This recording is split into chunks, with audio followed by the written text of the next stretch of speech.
আল্লাহ একদিন আজরাইলকে জিজ্ঞেস করলেন, হে আজরাইল, বনি আদমের রূহগুলো তুমি কবজ করেছো, দায়িত্ব তোমার। হে আজরাইল, তুমি আমারে জানাও না ওই বনি আদমের মধ্যে কোন কোন রূহ কবজ করতে তোমার অনেক কষ্ট হয়েছিল। আজরাইল জানায়া দেয়, হে ও দয়ার মালিক, বনি আদমের মধ্যে দুইটা রূহ কবজ করতে আমার অনেক কষ্ট হয়েছে। কোন দুইটা রূহ? বলে এক নম্বরে এক আল্লাহর বান্দি মহিলা, বিশাল এক সমুদ্রের মধ্যে জাহাজটা প্লাবনের মধ্যে পড়িয়া যখনই ডুবিয়া যাবে, ওই হালাতে সবাই ডুবিয়া গেল। এক প্রেগনেন্ট মহিলা, গর্ভবতী মহিলা কাঠের মধ্যে বসা, একটু পরেই এই মহিলা একটা বাচ্চা প্রসব করবে। তোমার কুদরতের কারিশমা, ওই কাঠের উপরে আল্লাহর বান্দির একটু পরে প্রসব হয়ে গেল।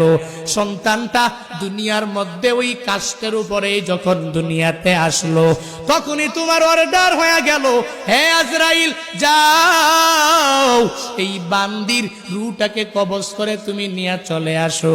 আমি যখন ওই কাঠের উপরে ঝুলন্ত ওই মহিলার রূহটাকে কবজ করার জন্য যখন আমি চলে গেলাম, আমার মনের মধ্যে অনেক কষ্ট ওই সময়ে লেগেছিল। কারণ কি আল্লাহ জানেন না? কারণ হলো এই কাঠের মধ্যে যে এই বান্দি সন্তানটা, ওই সন্তানের কি উপায় হবে, কই যাবে? কারণ দুনিয়াতে তার মা থাকবে না। মা সারা সন্তানেরা যেই পরিমাণ পাগল পারা হয়ে যাবে, হে বান্দারা, ওই হসপিটালের বেডের মধ্যে গিয়া দেখবেন, ওই জায়গার মধ্যে কত মায়েরা ডেলিভারির সময়ে দুনিয়া থেকে বিদায় নিয়ে চলে গেল।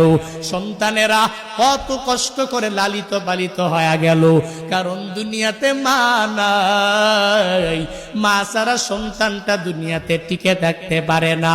70 বছরের ওই মুরব্বী নিজের মা হারাইয়া কান্দে, চোখের পানি ফালায়া, ওই বাবা হারাইয়া কান্দে।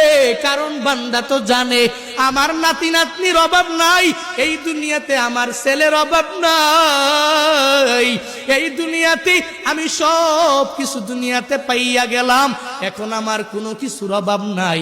কিন্তু আমার মা ছাড়া আমার এতিম অবস্থা হয়ে যায়, আমার বাবা ছাড়া আমার এতিম অবস্থা হয়ে যায়। সন্তানটা বড় হয়ে গেল, এরপরেও মা ছাড়া চলতে পারে না।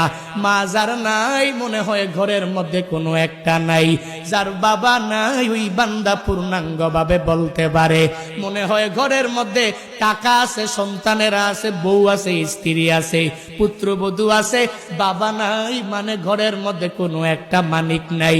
ওই যে মহিলাটা বাচ্চা প্রসব করলো, আজরাইল বলে আল্লাহ, ওই